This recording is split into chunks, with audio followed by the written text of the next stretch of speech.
This government has turned propaganda and disinformation into a cottage industry, whose biggest success is the recasting of cowardice as courage. They have firmly established this government's motto of brutality over morality. The sacred cow that was the judiciary is no longer sacred. It stopped being sacred the day a sitting Chief Justice of this country was accused of sexual harassment, presided over his own trial, cleared himself, and then proceeded to accept a nomination to the upper house within 3 months of retirement, replete with Z+ security cover. This government has turned propaganda and disinformation into a cottage industry, whose biggest success is the recasting of cowardice as courage. I will lay out various instances where this government has demonstrated courage.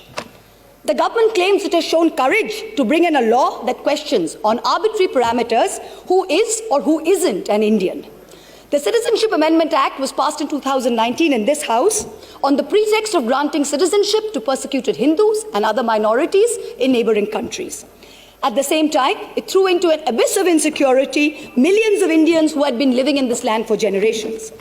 But the rules by which this act will be implemented were not yet prepared by December 2020, according to the Ministry of Home Affairs.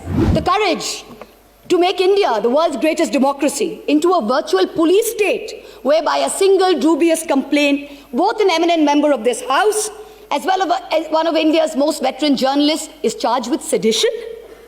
The courage to try and take over every state government by hook or by crook, whether you have won the popular mandate or not. Does the ruling party wish that its legacy be that it governed the largest democracy in the world, or that it imposed a one-party rule in India? Ask yourselves. The courage to announce a national lockdown at only 4 hours' notice, causing untold misery, countless deaths, the sight of thousands walking for hundreds of miles with no food or money. This government spent less than 2% on social transfers, in contrast to OECD countries who spent 20%, and 6% which was spent by middle-income countries. The courage, no, the brazen audacity to announce an economic rebound. India was the single worst performer among developing countries in the year 2020.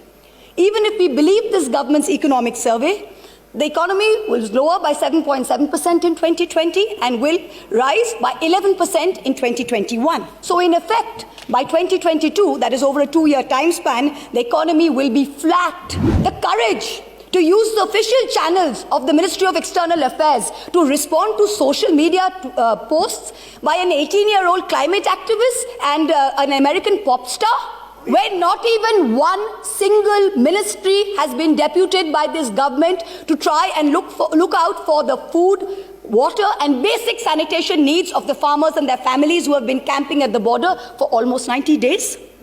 And finally, the courage to bring in 3 farm laws when the opposition, farmers across the country, as well as the government's oldest ally, warned it was unacceptable.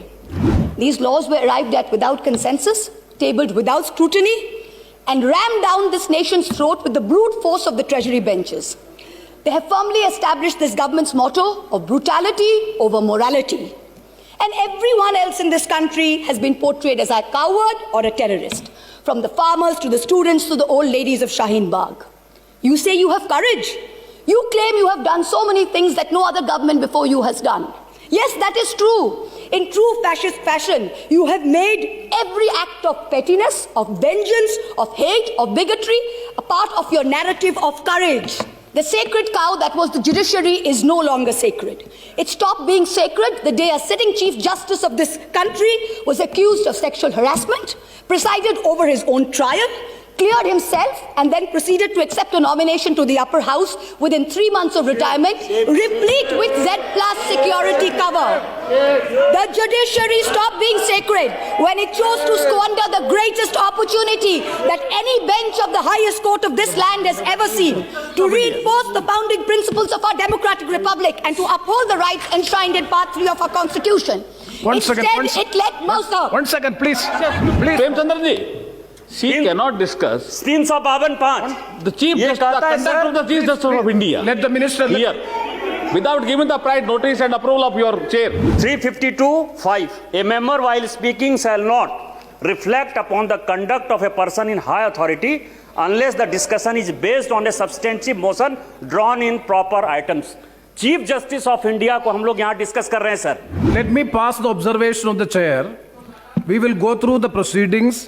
If anything, it is affecting the higher authority and anything which is unparliamentary, definitely it will be looked into and it will be corrected. Please try to avoid such observations. A very large section of the Indian media has plummeted to new depths, both in terms of lack of factual reporting as well as the total absence of journalistic ethics. And yet, even when the bar is so low, the WhatsApp chat leaks detailing correspondence between a large government-leaning media channel and the head of the TV ratings agency expose the utter filth and the crony capitalism that, ironically, this government claimed to be saving us from. You keep taunting the Congress about the emergency, but India today is in a state of undeclared emergency.